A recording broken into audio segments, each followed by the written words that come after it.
Hello once again, and thank you so much for joining me. We are doing a Course in Miracles lessons, and we are on lesson 317 today.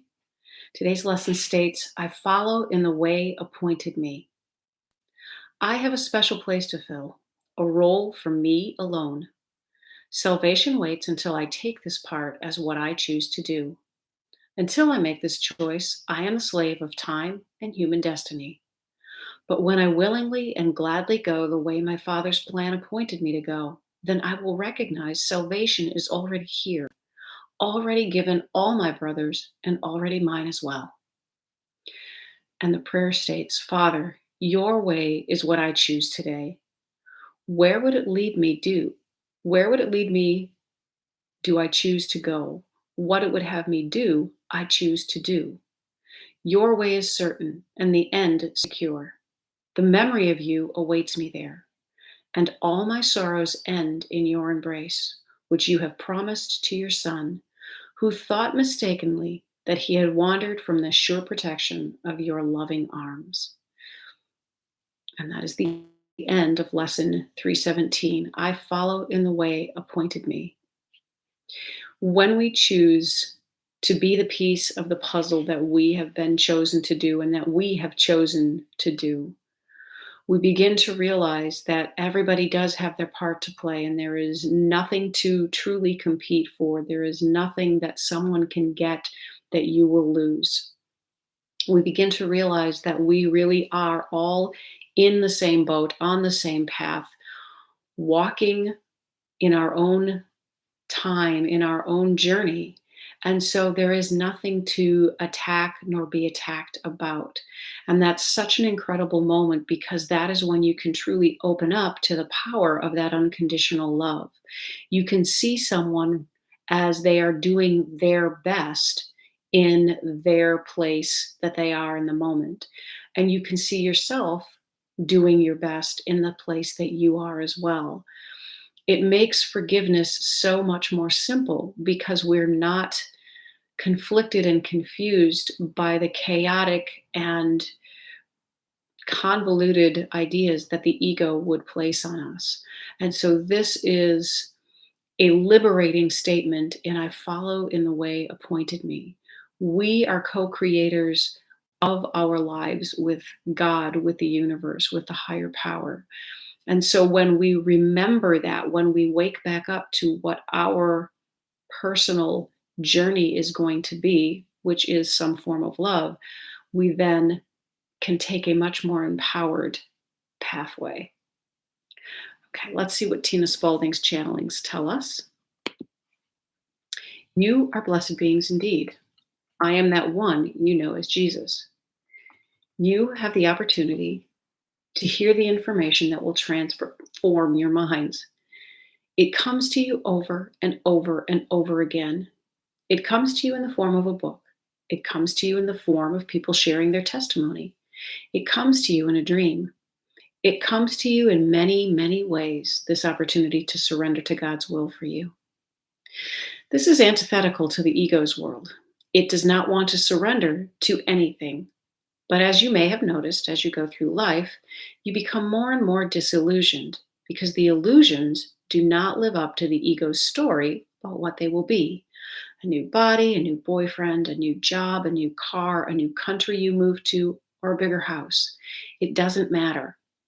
The illusions you have been taught to follow and have the inclination to follow eventually will begin to disappoint you.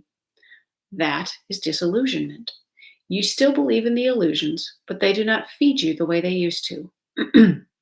Eventually, there will come a point of surrender. And in that point of surrender, there can be a dark night of the soul indeed. You could fall to your knees and say, I cannot do this anymore. In that moment of surrender, you will say, show me the way. There must be a better way. And in that moment, Spirit steps in and says, yes, there is a better way. And here it is. You have been given the means to that end. And the book you hold in your hands, meaning A Course in Miracles, is the means that you have been given to take you to salvation. Other people have different pathways. Other people have different routes. There are thousands of routes to heaven, but if you are doing this lesson and this work speaks to you, then you have found your means to an end, your means to your end. Follow it, love it, enjoy it. Trust in your life to show you the next thing you need to work on. It will come to you every day. Each day there will be something that feels a little off, that you would know is not correct. Trust that it will reveal itself to you. You do not need to go digging for it. It will show itself in negative emotions, sadness, depression, guilt, shame, or fear. Step into each day, eager for not only the joy that day will bring, but also for the little nudge that there's something off, and know that it is your next project. This is the next little piece of forgiveness work you will do. Get up each day optimistic. Get up each day happy that you have another opportunity to be part of this most wonderful 3D experience. Yes, it is challenging. Yes, it is tiring. Yes, it can be exhausting when you are off track. But once you have found the means to the end, things will improve. I am that one you know as Jesus, and we will speak to you again tomorrow. It can be exhausting when you are off track, and things improve when you find your own track. The other piece is step into each day optimistic. We lose sight of the fact that being off track is an opportunity to see something from another perspective. Being off track lets us know the forest more deeply. Every time we take a wrong turn, we know the darkness and the illusion of darkness more completely. And so there are fewer and fewer and fewer questions that are left for us to ask. And when we have fewer and fewer questions, when there are no more questions, we will know the light completely, inside and out. And we will be able to return to that place of knowledge, which is heaven, of knowingness, completely satisfied that there is no more what ifs. There is no darkness. There is no stone that we have left unturned. And so there can be no more questions about whether we are in the right place, doing the right thing, living the right love.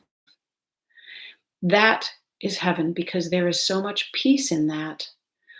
And we can live that here when we begin to listen to our guidance system, when we begin to look at even those things that feel like obstacles, look like big, chaotic messes, look like something that has all gone haywire and wrong, and see an opportunity to find a new level and a new layer of light that we may have missed before.